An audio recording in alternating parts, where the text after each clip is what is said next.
Well, thank you, Tom, and I'm happy to be here tonight, and I welcome everyone as well.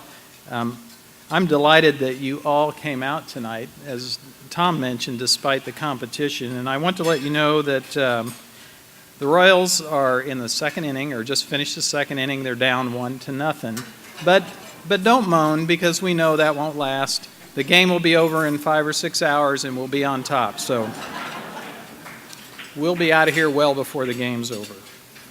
Well, this is a very special evening for us. It's some of a rare opportunity where I get to tout some of the work that we do in support of national security, but also in how we've played a role in supporting international policy.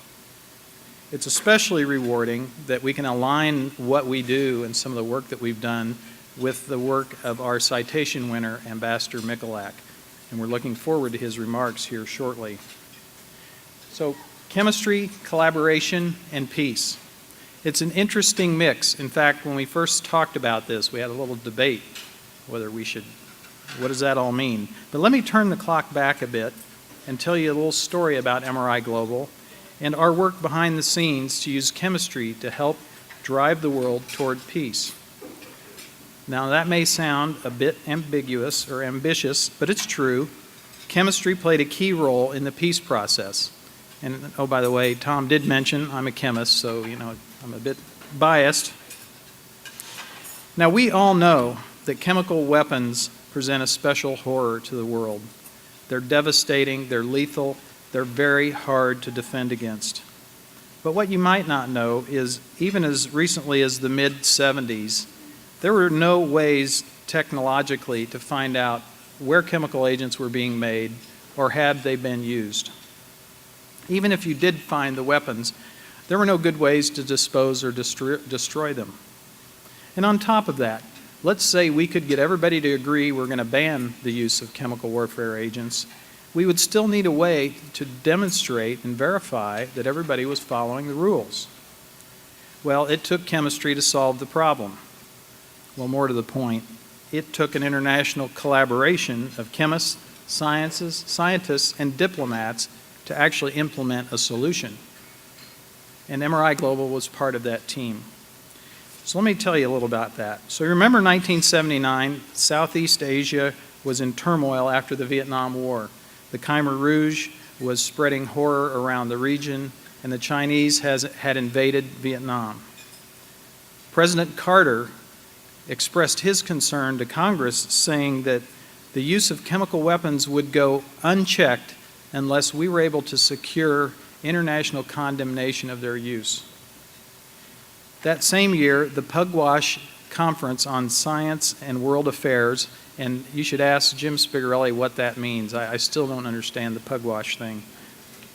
There was a young researcher from MRIGlobal that proposed to track the worldwide phosphorus trade as a mechanism to understand the proliferation of chemical warfare agents. So you're going to ask the question, well, how come phosphorus? It's a fertilizer. Well, phosphorus is a key ingredient in nerve gas.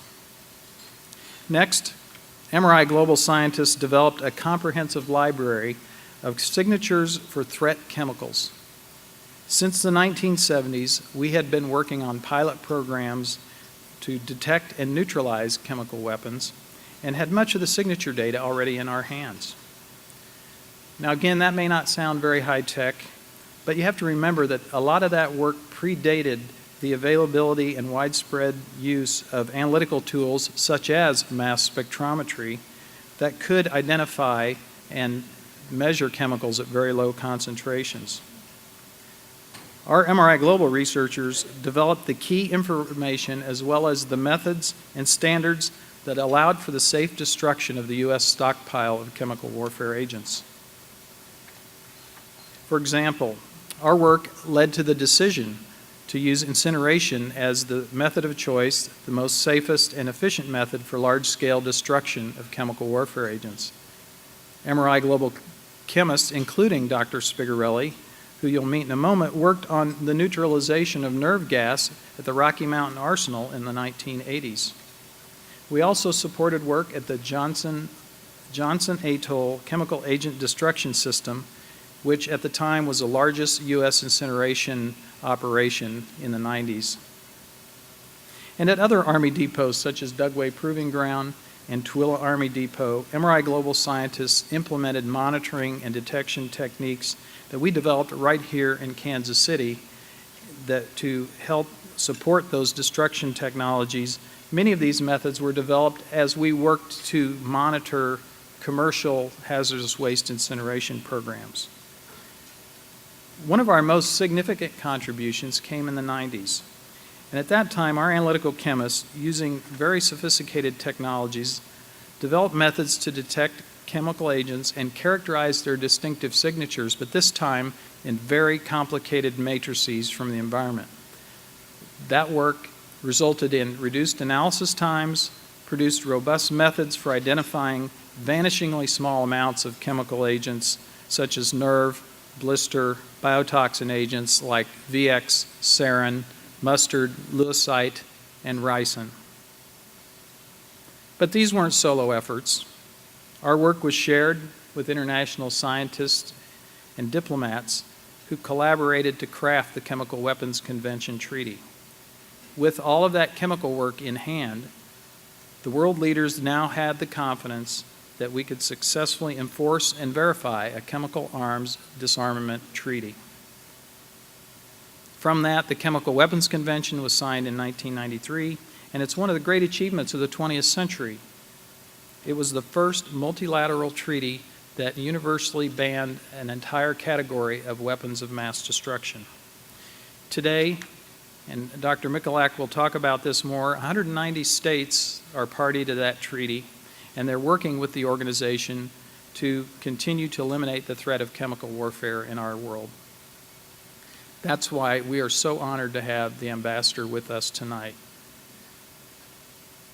Today, MRIGlobal continues to work the efforts to eliminate chemical and biological warfare. Our scientists have developed a pretty darn good understanding of the toxic chemical agents, but that is those agents that we know about and the agents that we know have been used. But unfortunately, that's not good enough. Sadly, there's forces out there today who are working on the next generation of agents that we don't know what they are, we don't know how they work, they're not regulated, they're not named, and they're not controlled under any existing treaty. These agents are going to require new technological activities to take care of them. So let me give you some examples of work we're doing today that are helping address these challenges. The first is our work in a new state-of-the-art high containment laboratory that we built for the Defense Department and are in the process of commissioning for operation starting this fall. This facility was designed to help prepare our defensive responses to that next generation of chemical threat. For the first time, U.S. researchers will have the ability to test highly toxic chemicals under a variety of controlled environmental conditions, including wind, humidity, and temperature. Is large enough to contain the most sensitive equipment available for the testing and study of these emerging threats. The work that will go on in that facility will support the development of effective personal protection equipment, detection equipment, sampling equipment, and decontamination procedures. In the end, it's going to help us answer some very key questions. How do we detect these new agents? What happens if they land on a surface or go into the soil? How long do they last? How long does it remain a threat? How do we decontaminate them? How do we best respond? This is sobering work, and it's highly technological, and obviously not an area we can broadly discuss in a public forum. But we proudly contribute to this effort, and we trust that our quiet work will continue to help move us towards world peace. The second area of note relates to our expertise in mobile laboratories. As many of you know, we have developed the means to miniaturize, package, and deploy fully functional, state-of-the-art laboratories to remote locations such as the battlefield or disaster sites. You'll appreciate the challenge. We need to have HVAC, heating, cooling, water, power. We need to be able to set these up within hours We need to have the staff who can operate them at any time and in any place, and they have to be packed to be carried in the belly of airplanes. This isn't just a campsite, but it's a facility with the latest and the most sophisticated equipment that you can find. We've been working on this program for over 10 years to support the safety of our troops who are working to secure peace in the Middle East. Most recently, we've been working to convert this operation to the tent-based structures that you've seen in these slides. We just completed taking these structures to a 2-week-long field test, and it was very successful, and we got a lot of accolades from our key Defense Department customers. And finally, we're taking this new technology now to a new area. So we are turning this expertise to help combat a new threat, and that is Ebola. Our scientists and engineers are developing options for mobile containment facilities to bring Ebola-exposed U.S. citizens safely home, and to configure field-ready diagnostic laboratories. Both of these are sorely needed today to help mitigate the current epidemic. I hope to be able to tell you much more about this in the coming year as it develops. Beyond these examples, I could offer a dozen more ways our scientists and engineers deliver solutions every day to make a safer, healthier, more sustainable world. I'm very proud of our team, and I'm very proud of the work that they do every day.